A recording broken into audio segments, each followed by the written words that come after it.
Telugu Desam party 44వ వసంతాన్ని పురస్కరించుకొని మంగళగిరిలోని TDP కేంద్ర కార్యాలయంలో ఆవిర్భావ వేడుకలు అంగరంగ వైభవంగా నిర్వహించనున్నారు. విధేయులుగా ఉండి క్షేత్రస్థాయిలో పార్టీ కోసం పనిచేసిన 19 మంది కార్యకర్తలకు సన్మానం చేయనున్నారు. ఈ కార్యక్రమాలకు ముఖ్యమంత్రి చంద్రబాబు, మంత్రి లోకేష్ తదితర ముఖ్య నాయకులు హాజరు కానున్నారు. పార్టీ కార్యాలయంలో సీఎం చంద్రబాబు జెండా ఆవిష్కరించి ఎన్టీఆర్ విగ్రహానికి నివాళులు అర్పించనున్నారు. రాష్ట్ర వ్యాప్తంగా 5,000 మంది పాల్గొనే అవకాశం ఉంది. దీనిపై మరింత సమాచారం మా కరెస్పాండెంట్ హారిక అందిస్తారు. తెలుగుదేశం పార్టీ రేపు మార్చి 29కి 44వ ఆవిర్భావ దినోత్సవం జరుపుకోనుంది. అయితే ఈ నేపథ్యంలో ఇక్కడ రాష్ట్ర ప్రధాన కార్యాలయంలో ఘనంగా ఏర్పాట్లు నిర్వహించనున్నారు. ఈ కార్యక్రమానికి ముఖ్యంగా చంద్రబాబు నాయుడు, లోకేష్ మరియు ప్రధాన కార్యకర్తలు వచ్చి కార్యక్రమాలు ఘనంగా నిర్వహించనున్నారు. కార్యక్రమం మొదలు రేపు 11ంటికి స్టార్ట్ అయ్యే అవకాశం ఉంది. అట్లాగే ఈ కార్యక్రమానికి చాలా మంది టీడీపీ నేతలు అలాగే వచ్చే అవకాశం ఉంది. అలాగే సుమారు 5,000 మందికి పైగా వస్తారు. బయట పార్కింగ్కి 3,000 మందికి పైగా, అలాగే లోపల భోజన ఏర్పాట్లు కూడా జరిపించారు. సుమారు 2,000 మందికి పైగా ఇక్కడ భోజనాల ఏర్పాట్లు అయితే జరగనుంది. ఇప్పుడు మనం చూసినట్టయితే టీడీపీ కార్యాలయంలో ఉన్నాము. చాలా ఏర్పాట్లు అయితే చాలా ఘనంగా నిర్వహించారు.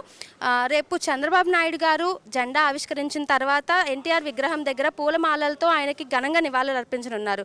అయితే రేపు ప్రధానంగా చూసుకున్నట్టయితే టీడీపీ కార్యకర్తలకు ఎంతో పెద్దపీట వేస్తుంది. ముఖ్యంగా కార్యకర్తలు ఎవరైతే ఎక్కువ టీడీపీ కోసం కృషి చేశారో వాళ్ళకి ఘనంగా 19 మందికి ఘనంగా అవార్డ్స్ మరియు సన్మానం ఏర్పాటు చేసింది. తదనంతరం తర్వాత ఆ కార్యకర్తలతో కలిసి 19 కార్యకర్తలతో కలిసి చంద్రబాబు నాయుడు వాళ్ళ గృహంలో భోజన ఏర్పాటు చేశారని చెప్తున్నారు.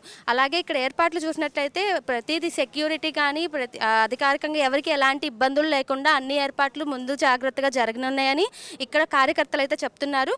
అలాగే టీడీపీలో ప్రధానంగా మహిళలకి ఎంతో భద్రత, అలాగే మహిళలకు చాలా రెస్పెక్ట్ ఇవ్వనున్న నేపథ్యం, అలాగే టీడీపీలో మహిళలకు చాలా ప్రధానంగా గౌరవం ఇవ్వనున్నారు. ఇంకా చూసినట్టయితే మహిళా కార్యకర్తలు ఎంతో మంది టీడీపీలో తమ వంతుగా చాలా కృషిని అయితే చేస్తున్నారు. అలాగే టీడీపీ గతంలో చూసినట్టయితే తెలుగుదేశం పార్టీ ఆ తెలుగువారి ఆత్మ గౌరవం కోసం, గర్వాన్ని రక్షించేందుకు, ఆ గౌరవాన్ని నిలిపేందుకు ఈ టీడీపీ అనేది హైదరాబాద్లో స్థాపించడం జరిగింది.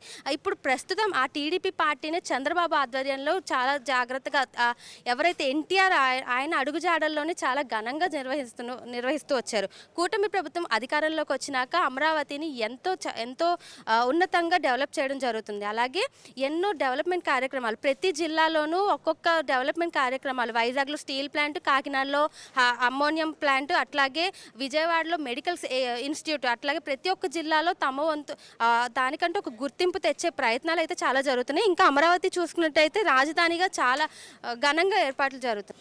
అమెరికాలో సిలికాన్ వ్యాలీ అలాగో అమరావతిలో క్వాంటమ్ వ్యాలీ అలాగా అమరావతి డెవలప్మెంట్ కోసం ఎంతో కృషి చేస్తున్నారు. చంద్రబాబు నాయుడు కార్యకర్తలకు ఎంతో రెస్పెక్ట్ ఇస్తారు. అలాగే టీడీపీ ప్రభుత్వంలో ప్రతి ఒక్క కార్యకర్త ఈ పార్టీలో ఉన్నందుకు చాలా గర్వంగా ఉందని తెలుపుతున్నారు. వీడియో జర్నలిస్ట్ పవన్తో హారిక, వైకే న్యూస్, విజయవాడ.